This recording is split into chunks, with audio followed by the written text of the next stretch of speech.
कथा कर रहे।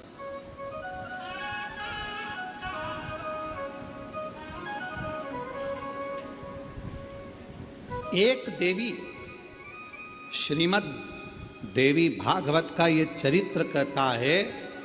एक देवी माँ ललिता अम्बा, एक ऐसी माँ जगत जननी जगदम्बा अम्बा दुर्गा भवानी, माँ ललिता अम्बा, माँ ललिता देवी, माँ जगदम्बा, ऐसी जगदम्बा जिनको प्रकट करने के लिए स्वयं भगवान विष्णु बेलपत्र की छांव में बैठते हैं, जिनको प्रकट करने के लिए स्वयं ब्रह्मदेव बेलपत्र की छांव में बैठते हैं, जिनको प्रकट करने के लिए स्वयं इंद्र बेलपत्र की छांव में बैठते हैं। बल बढ़ता। बेलपत्र के वृक्ष के नीचे एक बार अगर आपके मुख से श्री शिवाय नमस्तुभ्यम निकल जाता है तो समझ लो कि 68 करोड़ तीर्थ में बैठकर तुमने ये मंत्र जप लिया। 68 करोड़ तीर्थ में बैठकर इस मंत्र का जाप किया।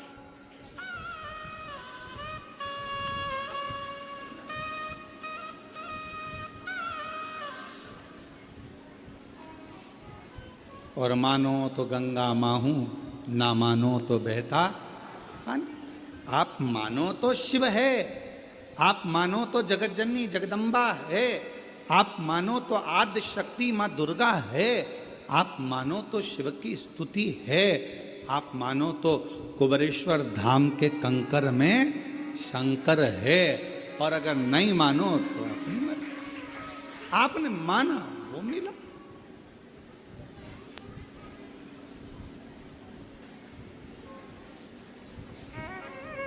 कृपा उसकी उदारता। थोड़ा फाइल मोटी हो सकती है, और जिस बेलपत्र के वृक्ष को लगाया था 25 से 30 साल पहले, उसी बेलपत्र के वृक्ष की छांव में आप कॉलोनी बनाकर उसी बेलपत्र की छांव में शंकर भगवान को बिठा रहे हैं और शिव की कृपा पा रहे हैं। ये उदार। मिले भले धोखा किसी ने दे दिया, न्याय तो वही करता है, और उसका जब न्याय होता है तो सारे पन्ने खोल दिए जाते हैं और आखिरी में मेरा शंकर भगवान हाथ पकड़कर पार उतार देता है। पार सबको। थोड़ा प्रतीक्षा करिए, थोड़ा इंतजार करिए, थोड़ा बाट जोइए, इंतजार करिए, प्रतीक्षा करिए, थोड़ा प्रतीक्षा करिए।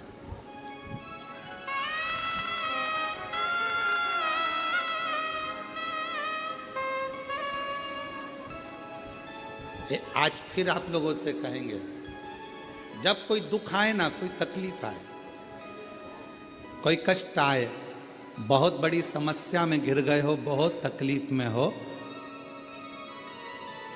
उल्टे हाथ की हथेली पर बेलपत्र सीधे हाथ से उस पर रखकर शिव का स्मरण करें। नमस्तु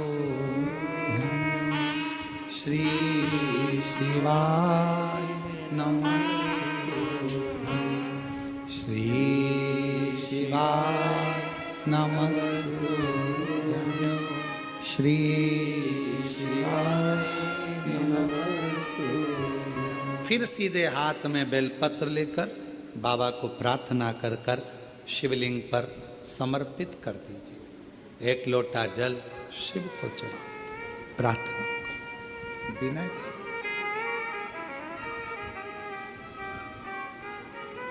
प्रार्थना करो, विनय करो।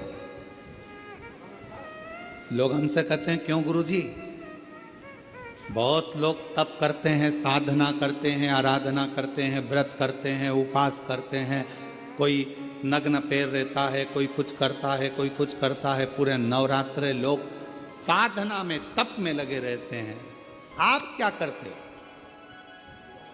हम एक ही काम करते हैं, शिव जी के उस पवित्र बेलपत्र के वृक्ष के नीचे बैठकर श्री शिवाय नमस्तुभ्यं, श्री शिवाय नमस्तुभ्यं। एक ही।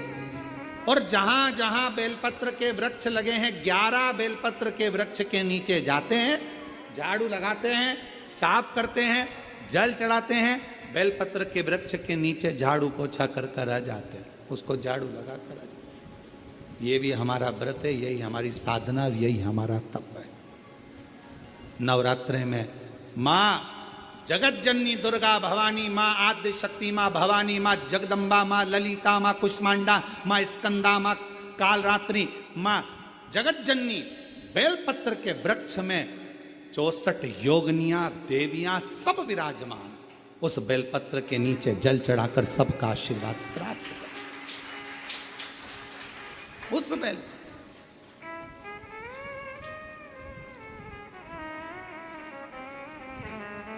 साधना का सबका अपना अपना तरीका है, हमारा तरीका यही है।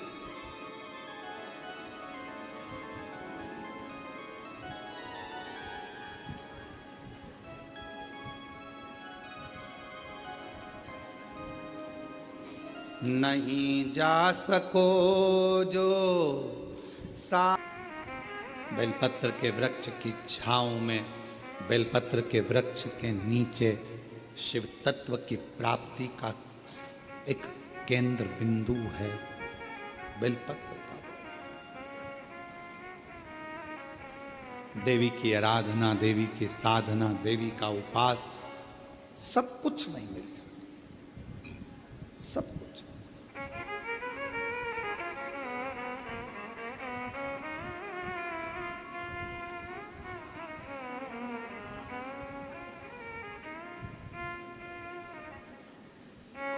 बस एक ऐसा असुर भगवान श्री गणेश जी महाराज के द्वारा प्रकट हो गया जिसका अंत होना कठिन था।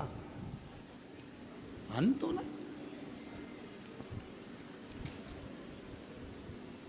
वो भंडासुर को कौन मारता, भंडासुर का अंत कौन करता?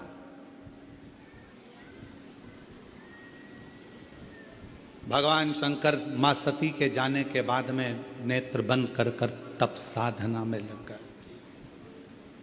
हजारों वर्ष की समाधि मेरे शिव जी ने लगा ली, हजारों वर्ष की तप साधना में मेरे शंकर भगवान डूब गए।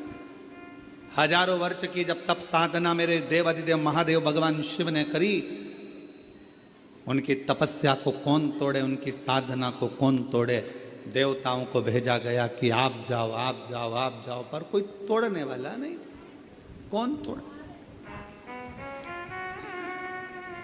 और कोई अगर व्रत कर रहा है, कोई साधना कर रहा है, कोई उपास कर रहा है, नियम है। हाँ, हम जब नवरात्रे के समय पर, चारों नवरात्रे में, किसी भी नवरात्रे में हम जहां पर भी होते हैं बेलपत्र की सेवा करते हैं।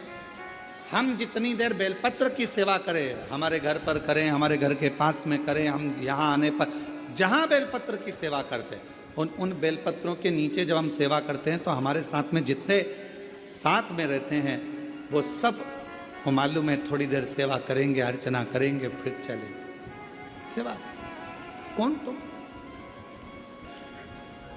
कोई उपास कर रहा है, अपनी मर्जी से कर रहा है, आपको नहीं तोड़वाना। कोई साधना में डूबा है, नेत्र बंद कर कर बैठा है, उसको बैठने दो, अपने को क्या करना। किसी का मन भगवान शंकर के मंदिर में एक लोटा जल चढ़ाने में लगा है, आप उसे चढ़ाने दो। किसी का मन श्री शिवाय नमस्तुभ्यम बोलने में लगा है, उसको बोलने दो। तुम्हें क्यों बुरा लगना कि ये श्री शिवाय नमस्तुभ्यम मत बोलो, ये वाला मंत्र बोलो, वो वाला मंत्र बोलो। अरे कुछ भी बोले, उल्टा बोला, मरा मरा तो राम निकल गया और बाबा तर गए। मरा मरा बोला तो तर गए।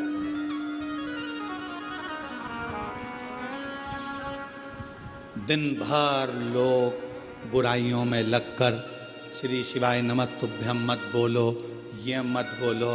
अब उनको कौन समझाए? तुम दुनिया को मना कर रहे हो कि श्री शिवाय नमस्तुभ्यम मत बोलो, पर तुम्हारे मुख से भी तो बोल रहे हो कि श्री शिवाय नमस्तुभ्यम मत बोलो। तुम भी तो बोल रहे हो।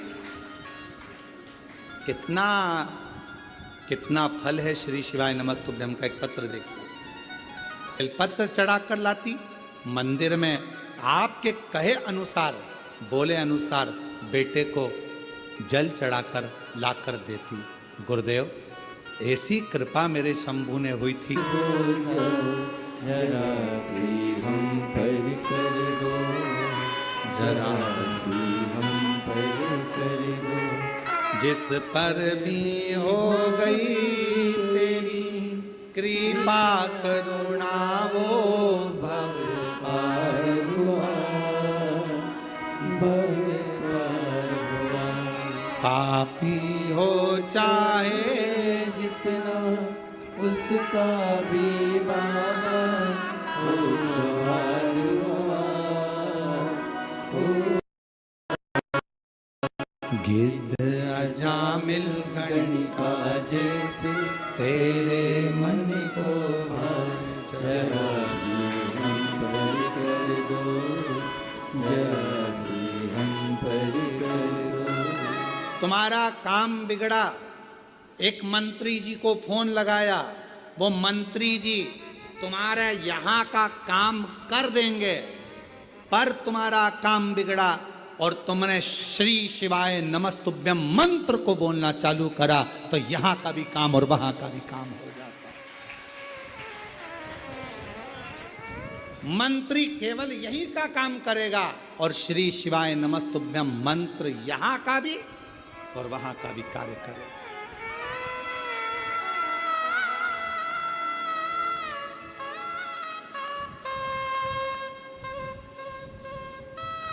काम कराने के लिए मंत्री जी को बोलना पड़ता है, साहब देख लेना। उसी तरह भगवान से बोलना पड़ता है, मन से साफ देख लेना। भोला सब दुख काटो मारा, ओ भोला सब दुख काटो। मेरी जिंदगी के इतने दुख हैं, इनको काट मेरे शंभू। किससे कहूं, किससे, किसको जाकर बोलूं मैं? भगवान रुद्रगण से। क्यों? एक राजा क्षुभ हुए और उनका दधीची ऋषि से मित्रता थी और राजा क्षुभ और दधीची ऋषि का आपस में विवाद हो गया। भगवान विष्णु ने राजा क्षुभ का साथ दिया तो दधीची ऋषि ने श्राप दे दिया कि राजन, तुम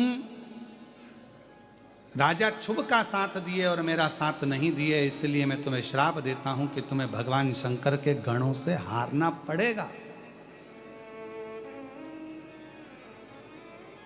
शिव महापुराण की कथा कहती है, कभी किसी के विवाद में व्यर्थ ना पड़े, कभी किसी